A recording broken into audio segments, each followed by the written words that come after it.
In 2005, a young woman living in a remote farmhouse who was taking care of her ill elderly grandmother was suddenly awoken from a nap by a loud and crazed screaming. After rushing to her grandmother's room, she saw her cowering under the sheets like a little girl. The young woman, whose name has not been disclosed, shook her grandmother vigorously to get her attention. When the grandmother finally regained composure, she claimed that she saw a red figure standing by the door, one that she could only describe as Satan. The grandmother stated that she has never hallucinated in her life, and that she knows what she saw was real. A 67-year-old retired teacher came to the hospital claiming that she had visions of odd-looking faces hovering over her. But she wasn't going crazy, and laboratory tests also ruled out two common culprits of hallucination: infection and drug interactions. In fact, the patient and her family were so concerned in the days before she came to the hospital, they asked a priest about performing an exorcism. The woman drew a picture of what she saw. The faces had large teeth, eyes and ears, and a horizontally elongated shape like a football. It was determined that the woman had a condition called Charles Bonnet syndrome. Patients with the syndrome may see small people and animals, bright moving shapes, or distorted faces. These hallucinations are purely visual. No sounds accompany them. In 1995, a man named Toma Cariata had just recently lost his mother to cancer. He locked himself in his bedroom for days, completely depressed and devastated. One night, he woke up to the sound of the wooden floor cracking as if pressure was being placed on it. He looked up and saw his mother standing by the doorway watching him. His screams were so loud that his neighbors called the police, who were the ones who got this information off of him. Doctors found nothing wrong with him that would normally cause for hallucinations. As far as anybody knows, he hasn't seen her since. This happened when I was really little and I lived alone with my single mum. She always came to check on me every night when she would get up to go to the bathroom. This one night in particular, I remember waking up thinking I heard something in my closet. I looked up and my mum was at the foot of my bed, giving me a playful wave. She told me to go back to sleep. She then went into my closet and pulled the door until it was just barely open. And she just stood in there, poking her head through the crack of the barely open closet. I remember vividly seeing her eye peeking through the crack at me. I laughed like any little kid would do in that situation, and then fell asleep moments later. When I was eating cereal the next morning, I asked my mum why she was hiding in the closet last night, and she just stopped and gave me a puzzled and concerned look. She told me she hadn't been in the room all night. At first, she assumed somebody had broken into the house, but she soon realised it was some kind of hallucination or dream. Since this experience, I have only had 2 other hallucinations, neither of them as vivid or as creepy as this one. I used to be a trucker and would do a lot of late night runs. I usually had my coffee to keep me going through the night, and even then it would still be tough. This night, however, I didn't have my coffee, and things weren't going so well. On several occasions, I almost fell asleep behind the wheel, and I was only just barely able to save myself from completely drifting away by actually feeling the truck drifting off to the side of the road. Then, just as I thought I was regaining my awareness, I saw a black figure coming up in the road, right in the path of the truck. I swerved away to avoid the figure and just barely missed it. I had to come to a complete stop to try and gather my sanity back up. I looked in the left rearview mirror. The figure was still standing in the middle of the road. I am not usually a person to confront things in any situation, but something possessed me to get out of that truck and give the person a piece of my mind. but when I got out of the truck, there was nobody there. I was seemingly the only person on this road for miles. I took off after that, and about 5 miles down the road, I pulled over and fell asleep. I think my mind was playing tricks on me that night, but I don't know why my brain would create such an eerie image. I was 13 years old. I never really had sleeping problems. I was actually a really heavy sleeper. It happened on a Saturday morning. I went to bed late the previous night. When I woke up, or kind of woke up, I couldn't move at all. The only thing I could control were my eyes, and when I moved my eyes to focus on the corner of the room, I saw the most horrifying thing I had ever witnessed in my life. There was a man, probably about 8 feet tall, with a cut open mouth, dripping blood, made to look like a smile, and in the man's hand was a large carving knife. My biggest fear came true as the man started hovering towards me, not walking, not even moving a single limb, just hovering over to me like a ghost.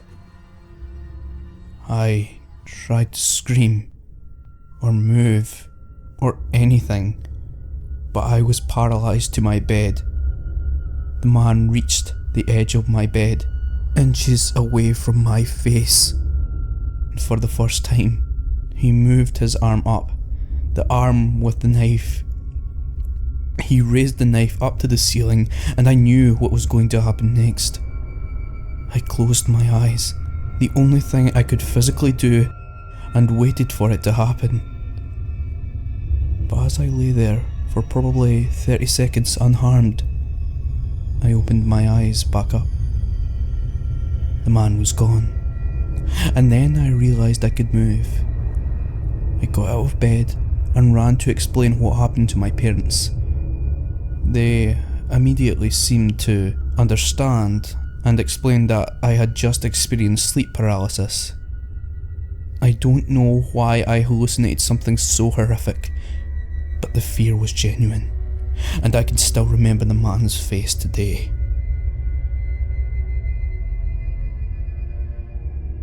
Being a single mother and having to work 2 jobs, I always have to hire a sitter to watch my 3-year-old son. I have a long drive from my second job, and on a few occasions I've almost fallen asleep behind the wheel from exhaustion. There was one night that I felt myself starting to doze off, so I tried pinching myself and shaking my head and doing anything to wake myself up. There were no lights at all on this highway, which made it even worse. And then I heard a giggling sound coming from behind me. I looked in the mirror and saw my 3-year-old looking at me in the back seat. I slammed on the brakes and looked at the back seats to find them empty. 10 seconds later, I got a phone call from the sitter telling me that he had fallen down the stairs and broke his ankle. I was fully awake after that and sped home. To this day, I still believe because of this that mothers have some kind of sixth sense when it comes to their children.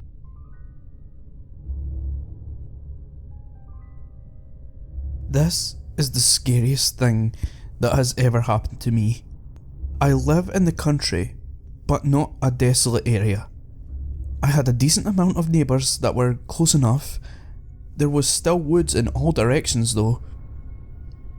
I was home alone as usual one late night when I heard a legit scream coming out in the woods. I went outside into my backyard with a flashlight just to take a look through the trees. This was late and nobody was still up, and all the lights were out. Shining the light through the trees, I froze when the light landed on a tall figure, probably twice as tall as me, and it had some kind of long trunk hanging from its face that went down to its waist, almost like an elephant. It was moving in some kind of creepy march in my direction. All that I could see from it was blackness. There was no colour to it. I walked backwards into my house and slid the door shut, still looking in the direction of the thing, but it was gone. It completely vanished from sight.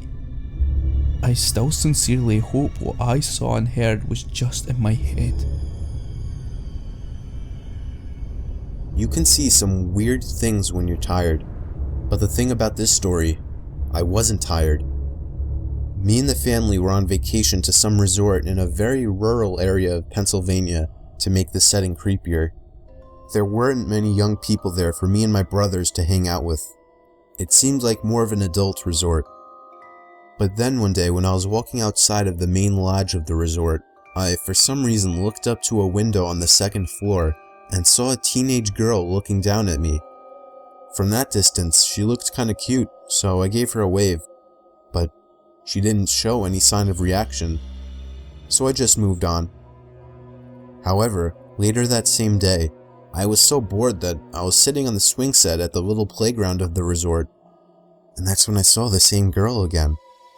She was a little ways away from me down past the playground, close to the tree line, and she was just standing there staring at me. Being a teenage guy, my hormones controlled my body, and so I got off the swing and began walking over to her. As I started getting closer to her, I realized she wasn't as cute as I thought she was. There was something about her face that just gave off a creepy vibe. I can't put my finger on it, but if I had to say, I think it would have to do with her eyes and her mouth. I'd say once I got about halfway over to her, she turned around completely and ran into the woods. And I mean she full on ran into the woods. I stopped in my tracks, completely turned off. This girl seemed like a freaky stalker. I didn't see her the rest of our stay at the resort. During the car ride home, miles and miles away from the resort, I was thinking about her. How maybe if I followed her into the woods I could have gotten laid, even though there was something off about her face. But then what I saw next made me feel like my heart dropped into my stomach. Looking down ahead, I saw the same girl standing by the tree line on the side of the highway. As we sped past her, I saw her head turn so that she was always looking right at me, even through the tinted minivan windows. I asked my parents if they saw her, and they just responded, "Saw who?" Soon afterwards, I accepted that it was all in my head, and that the girl was never even there. I can tell you from experience that sleep paralysis is the scariest thing you can go through. I was 19 at the time, and unlike most other people, I had experienced sleep paralysis 3 times in my life. But on one horrible night, it happened a 4th time, and it was much worse than any other time, or anything in my life for that matter. I opened up my eyes just as the morning sun began to peek its light into my somewhat opened blinds, but I found myself unable to move. It's already a hellish experience enough, but what I saw only made it an emotionally scarring experience. There was a little girl standing by the wall staring me down. At least I assume she was, because her eyes were nothing but black. Anyone's neutral response would be to jerk up and scream or attack, but I couldn't do anything. The girl then started taking giant exaggerated steps, stretching her legs more than humanly possible. She reached my bed and stopped, and finally she threw her hands around my throat and squeezed. And I couldn't breathe. She was choking me, and in reality, I could not breathe.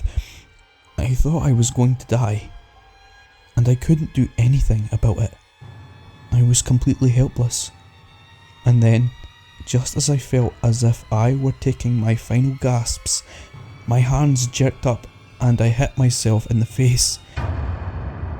The girl was gone, and I was fully awake. I felt like I had been underwater for a whole minute, gasping for air. I had been genuinely cut off from breathing in air. But that wasn't even the scariest part. What I find the most terrifying, and you can only understand if you've experienced something like this yourself, was watching that little girl with her hands around my throat choking me almost to death. And just sitting there, watching and feeling it, unable to do anything.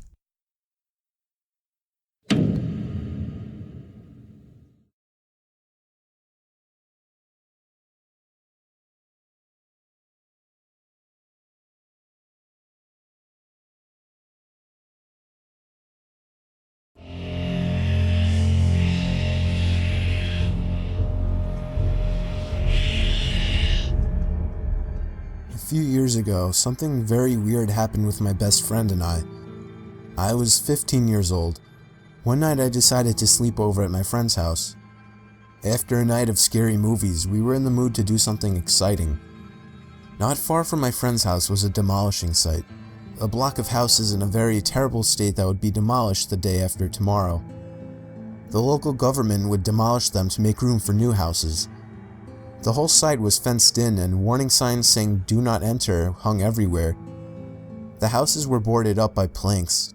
Doors and windows were sealed shut. No one could get in. We decided to go for a walk on the old block and take some random photographs. My friend knew a spot where we could enter the old block. When we walked there, we noticed that every house was boarded up tight, so we couldn't get in. We noticed a house with a window on the top floor that wasn't very well boarded up. We could see into the room. We took a photo with a digital camera. Later we went home and took a look at the pictures we made. Suddenly, we came across the photo of the window. We saw a woman dressed in a brown raincoat with white skin and black hair as long as we could visibly see. The woman looked very sad. We hadn't seen any woman up there when we took the picture. Moreover, the windows and doors were boarded. We went back to the house to see if that was correct. After investigation, it really was. Everything was tied shut, and there was no woman.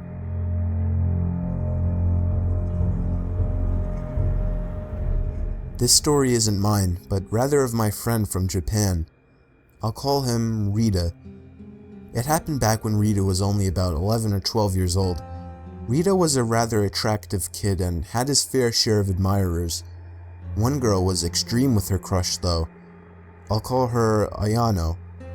Ayano was a lot older than Rita. She was 17. She was an acquaintance of Rita and lived down the road from him. Rita hadn't thought much of her until she started stalking him. Every day and every night, she would be following him one way or another, whether it be in person or online. Rita first started getting the creeps when she would start messaging him over 20 times a day. Stuff like, "Be safe," "Are you alright?" "Sleep well," etc. This was a little weird, but he overlooked it. Then the messages started getting creepier. Instead of the usual checkup emails, they got more personal. Things like, "You should eat your lunch," if he skipped lunch, or "I think your sister is hungry," when his little sister was crying. Rita stopped using both his phone and social media at this point, but it doesn't end there. Rita's mother was almost never home, so he was frequently looked after by babysitters. One day he had a new babysitter. It was Ayano. Nothing was particularly strange as she looked after him and his siblings, but she did get a lot closer to his mother than he would like. One day at school, Ayano approached Rita and told him that his mother would be out of the country for a week, and that she told her to let Rita stay at her house. Rita was hesitant at first, but hey, it was his mother's wish. He couldn't go against that. Ayano told him that his mother had already left, so he could go home with her after school that day. Rita reluctantly agreed and went home with her. When he got there, her parents weren't home. Things get a little blurry here as my friend choked up telling the story, as it still scares him today. He said Ayano would play weird games with him, stuff like Family, where she insisted she was the wife and he was the husband, as well as things like Cops and Robbers and games to see who would get scared first, where she would blindfold him and leave him in a silent room for hours on end. It was 5 days into staying at her house, and Ayano had gone to her part-time job. She had left the doors locked and the windows were too high to jump from, so he just stayed in front of the TV, where he saw a chilling news report. It was a missing child report, the missing child being him. Before he had the time to catch the number to call, the TV switched off, and Ayano was standing behind him with the remote in her hand. Rita had freaked out, crying and screaming. Ayano held him, but he managed to wiggle from her grasp just in time to open a window and cry for help. Luckily for him, a couple were walking past, heard his cries and called the police. Within an hour, police arrived and found him locked in her bedroom with a blindfold and his hands tied. Due to Ayano still being a minor, Rita is unsure of what happened to her. He says he only remembers the police taking her away while his mother was hugging him. He moved to Australia after this and hasn't seen his kidnapper since, but he still cowers at the sound of her name. About 5 years ago, I lived downtown in a major city in the US. I've always been a night person, so I would often find myself bored after my roommate, who was decidedly not a night person, went to sleep. To pass the time, I used to go for long walks and spend the time thinking. I spent 4 years like that, walking alone at night, and never once had a reason to feel afraid. I always used to joke with my roommates that even the drug dealers in the city were polite. But all of that changed in just a few minutes of one evening. It was a Wednesday, somewhere between 1 and 2 in the morning, and I was walking near a police-patrolled park quite a ways from my apartment. It was a quiet night, even for a weeknight, with very little traffic and almost no one on foot. The park, as it was most nights, was completely empty. I went down a short side street in order to loop back down my apartment when I first noticed him. At the far end of the street, on my side, was the silhouette of a man dancing. It was a strange dance, similar to a waltz, but he finished each box with an odd forward stride. I guess you could say he was dance walking, headed straight for me. Deciding he was probably drunk, I stepped as close as I could to the road to give him the majority of the sidewalk to pass me. The closer he got, the more I realized how gracefully he was moving. He was very tall and lanky and wearing an old suit. He danced closer still until I could make out his face. His eyes were open wide and wild, head tilted back slightly, looking off at the sky. His mouth was formed in a painfully wide cartoon of a smile. Between the eyes and the smile, I decided to cross the street before he danced any closer. I took my eyes off of him to cross the empty street. As I reached the other side, I glanced back, and then stopped dead in my tracks. He had stopped dancing and was standing with one foot in the street, perfectly parallel to me. He was facing me, but still looking skyward, smile still wide on his lips. I was completely and utterly unnerved by this. I started walking again, but kept my eyes on the man. He didn't move. Once I had put about half a block between us, I turned away from him for a moment to watch the sidewalk in front of me. The street and sidewalk ahead of me were completely empty. Still unnerved, I looked back to where he had been standing to find him gone. For the briefest of moments, I felt relieved, until I noticed him. He had crossed the street and was now slightly crouched down. I couldn't tell for sure due to the distance and the shadows, but I was certain he was facing me. I had looked away from him for no more than 10 seconds, so it was clear that he had moved fast. I was so shocked and I stood there for some time, staring at him, and then he started moving toward me again. He took giant, exaggerated tiptoed steps, as if he were a cartoon character sneaking up on someone, except he was moving very, very quickly.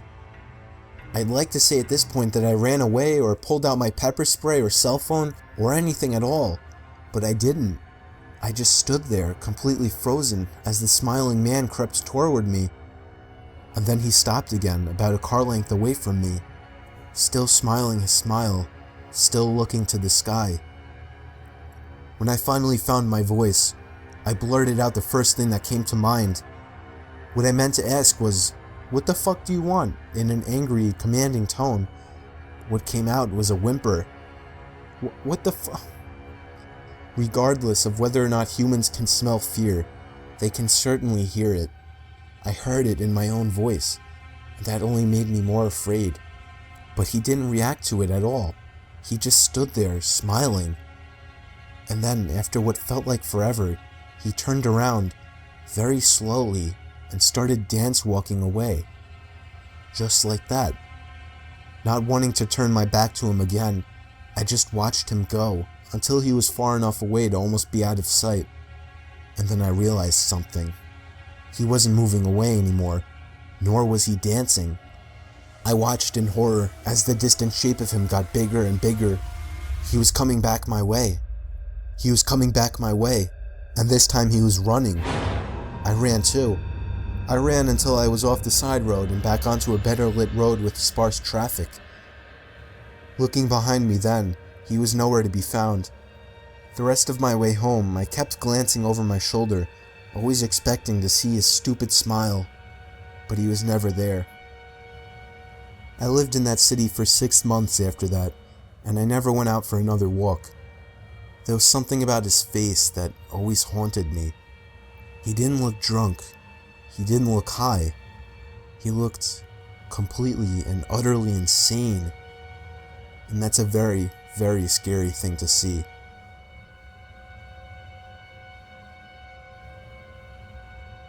In the mid-80s, my mom was a cleaner in Australia. She would clean houses in suburban areas and would sometimes do houses in rural or wine regions. She would leave business cards at the local shops and got most of her business this way, and some through referrals and word of mouth. One day she got a call from a lady who sounded like she was around 60, asking Mom to clean her old farmhouse. She made a lot of odd demands, and Mom would usually meet clients before taking on new business. In this case, the lady did not want to meet my mom and said she would leave the keys under the front doormat. Mom agreed, mainly because the lady was quite obviously wealthy and was offering to pay Mom substantially more than she would reasonably expect. Mom went to the house on a Monday morning and said she already felt unnerved by the long driveway. The house was essentially in the middle of a very large and very empty property. She found the keys and started cleaning. About an hour into the clean, she hears the back door shut.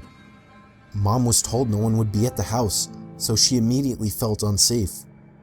She stood frozen in the kitchen for what she said felt like 3 or 4 minutes, although she said it could have been much longer.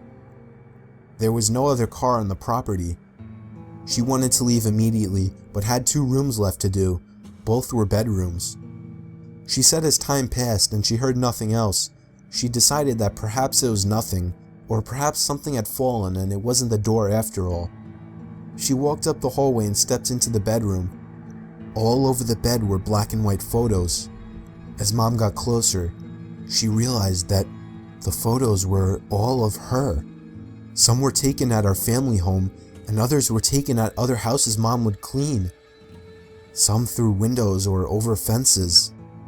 She used the house phone to call the police and immediately drove to the end of the driveway.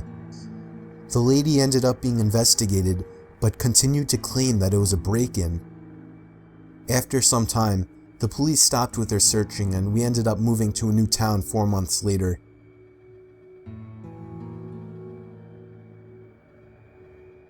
I'm 22, and this incident happened 1.5 years ago.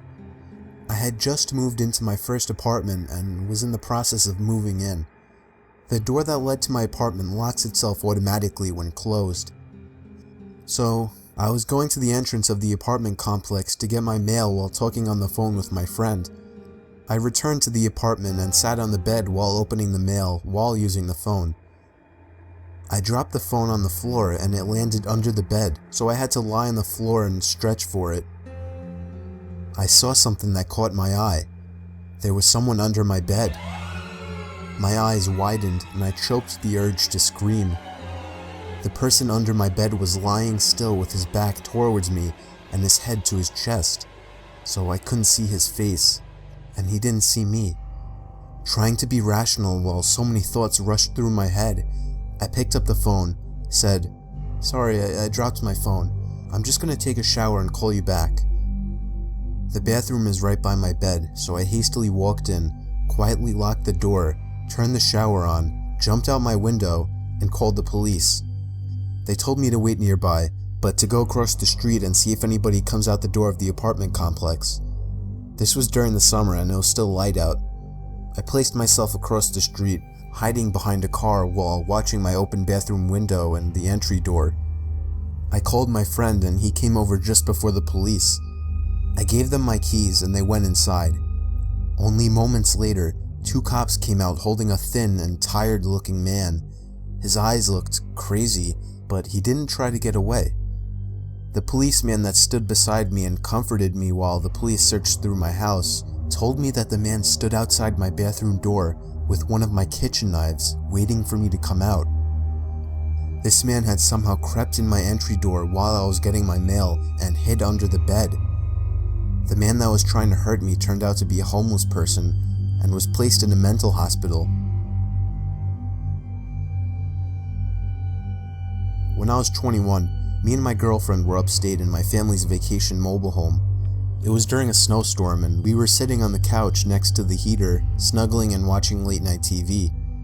We were surrounded by absolutely nothing but forest in all directions, and all that was keeping us from the outside was a wooden door that had a broken lock. The last time my grandparents came up, my grandpa put a few cinder blocks by the door to use as a kind of barrier in the meantime, since the door opened inwards. Anyway, while we were watching TV, my girlfriend started shaking me, telling me she heard something outside. I assured her it was most likely a deer or a bear or something, but then 5 minutes later, my girlfriend looked at me again. I heard it too. I muted the TV so we could hear it better. It sounded like someone was messing around in the little lawnmower shed outside. My car was parked outside and all the lights were on inside. If there was anybody out there, they knew we were inside. My girlfriend was urging me to go outside and check it out, but I told her she must be crazy to think that I was going out there. The sound stopped and there was nothing but the sound of the storm outside now. After a few minutes, I felt it safe to shut the inside lights and open the blinds to take a quick look outside, but it was too dark to see anything. I turned on the porch light and I was able to see a good portion of the front yard outside. There were footprints in the snow. Not animal footprints. They were clearly shoe prints, and they were headed in the direction of the backyard. I went to open the curtains to the backyard window, and when I did, I felt the urge to scream, but my girlfriend did instead. Even though there were no lights in the backyard, we could see a man dressed in all black and wearing a vendetta mask facing the window. I immediately shut the blinds and told my girlfriend to go hide in the bedroom, while I grabbed my grandpa's hunting rifle out of the closet. I pushed the cinder blocks and a bunch of other heavy objects in front of the door as a barricade, shut all the blinds and lights, and went to hide with my girlfriend in the corner of the bedroom. There was a bang at the front door. He was trying to bust open the door. I don't even think he tried the knob, but it didn't matter either way. After a few futile bangs to the door, it seems the man finally gave up. I stayed up that whole night with the gun by my side while my girlfriend slept. We packed and left first thing in the morning, but the scary thing, there was a fresh set of footprints leading from the front yard window out into the woods. I haven't been up there since, but my grandparents have, and they said that there was no sign of a break-in or anything missing. I don't plan on ever going back up there. Back when my grandma was still alive, I would always walk down the block to her house every day to help with various chores. There was this one day that I walked over to her house the same time I always did and decided to let myself in. I was surprised she left the door unlocked. She was a very paranoid old lady and normally kept everything locked. I saw her bedroom door was opened upstairs and I heard her opening and closing drawers and cabinets. I walked upstairs calling Grandma, and as I was about 5 feet from the door, she slammed her bedroom door shut. I knocked, asking if everything was alright, and at that moment my cell phone began to ring. It was my grandma's phone number. I was so confused, but I picked up the phone anyway. My grandma was on the other end, telling me not to come over that day, as she was walking over to her seniors club. I felt my heart skip a beat as she told me this. I hung up the phone before she could say anything else, remaining silent. I knew exactly what was going on. I played dumb and said, "Grandma, I'll be downstairs," and made my way to my grandma's kitchen to grab a knife and dial 911. It remained silent in the bedroom after what happened. The police arrived and burst into the bedroom, and the loud and sudden bang of a gunshot caught me off guard.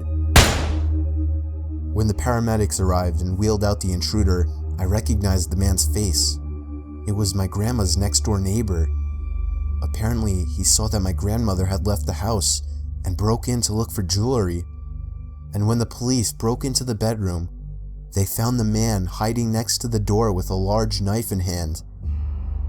If I had walked into that bedroom, I would have been as good as dead. The most haunting memory of my life. Me and my wife were getting home from dinner out, and as soon as we stepped out of the car, we noticed that our front door to our house was open. I told my wife to wait outside while I ran inside and ran straight up to our bedroom, where I hid the shotgun. I loaded the gun and scanned every single room upstairs. There was no sign of anybody. I made my way down to scanning the main floor, followed by the basement. There was no sign of anybody, and there was nothing missing or moved. I called the cops, and when they arrived, I told them what happened, and they began to investigate some rooms upstairs, followed by the basement. Nothing was turned up. They made a case of asking us if we were positive that we shut the door when we left. I myself was starting to have doubts, not completely sure if I had, but my wife remained confident that we had shut the door.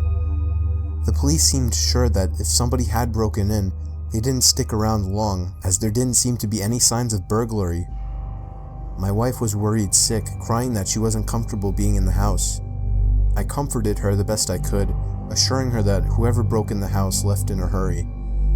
I finally fell asleep after hours of rolling around in the bed, but my sleep was immediately cut short by the disturbing scream of my wife. I looked at her, and she was staring intently in the direction of the closet. It hit me like a bullet just then. I had forgotten to check the second closet. I looked over and saw for the briefest second a man poking his head out of the closet before closing the closet door. Within 5 seconds, I had the shotgun loaded in hand and cocked it back to let the intruder know that I was armed. I screamed for him to come out, and just like that, the closet door opened, but instead of showing submission, he made a mad dash for the front door of the house. I could have shot him, but I didn't have it in me. He was never caught. He got away with it scot-free. I think having that gun saved us from a terrible fate. About a year ago, while still living under my parents' roof, I started experiencing some weird occurrences in my house, specifically my bedroom. While I was laying awake in my bed one late night, I heard a creaking sound coming from across the bedroom. My closet door had somehow been opened. When I got up to check it, I subconsciously checked for anybody inside my closet, even though I was 26 years old. Of course there was nobody inside, so I shut the door and went back to bed. Later that same night, I would hear rumbly, rattling noises coming from up above the ceiling. It sounded like something in the air ducts. It was a very strange sound.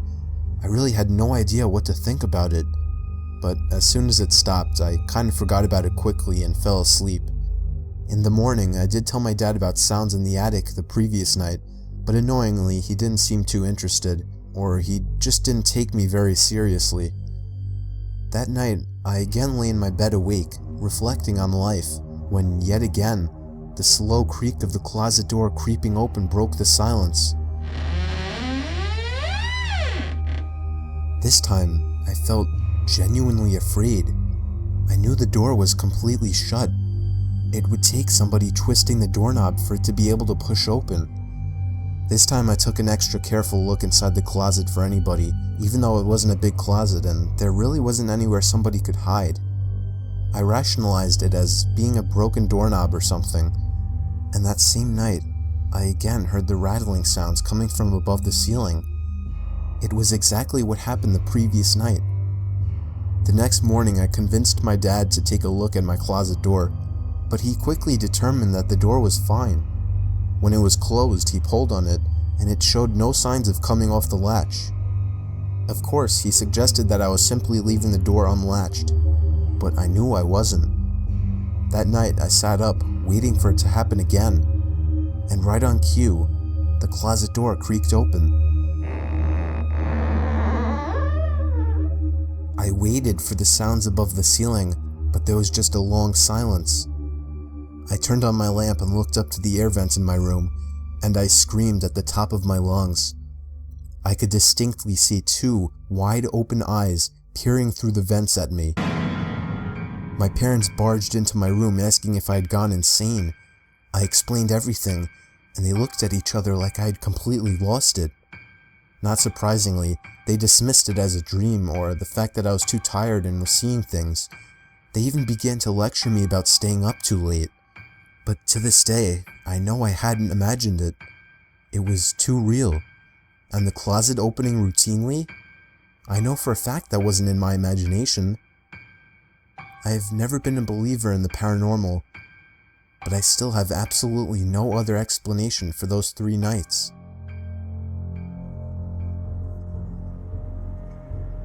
I live in the Poconos with my wife and kids.